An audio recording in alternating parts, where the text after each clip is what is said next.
দুয়ারে করা নাড়ছে 2025। নতুন বছর বরণে নিউ ইয়র্কের টাইমস স্কোয়ারে চলছে শেষ মুহূর্তের প্রস্তুতি। পাশাপাশি অস্ট্রেলিয়া, সিডনি, নিউজিল্যান্ডের অকল্যান্ড সহ বিভিন্ন দেশেই এখন সাজ সাজ রব। প্রতি বছর 31 নিউ ইয়ার ইভ উদযাপনে নিউ ইয়র্কের টাইমস স্কোয়ারে জড়ো হন প্রায় 10 লাখ মানুষ। এবারও নতুন বছরকে বরণ করতে জনপ্রিয় এই চত্বরকে ঘিরে চলছে জমকালো আয়োজনের প্রস্তুতি।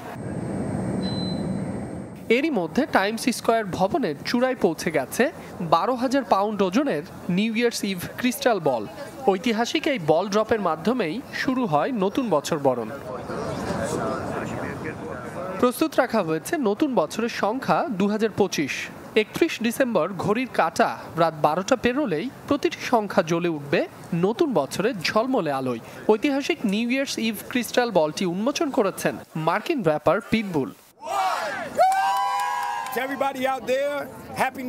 এখানে এসে দারুণ লাগছে।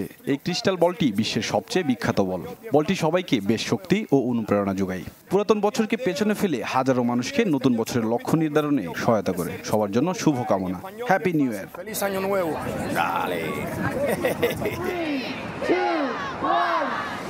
নতুন বছরকে বরণ করতে এখন থেকেই রঙিন পোশাক আর বাহারি সাজে হাজির হয়েছেন শিশু, বৃদ্ধ সহ নানা বয়সী মানুষ।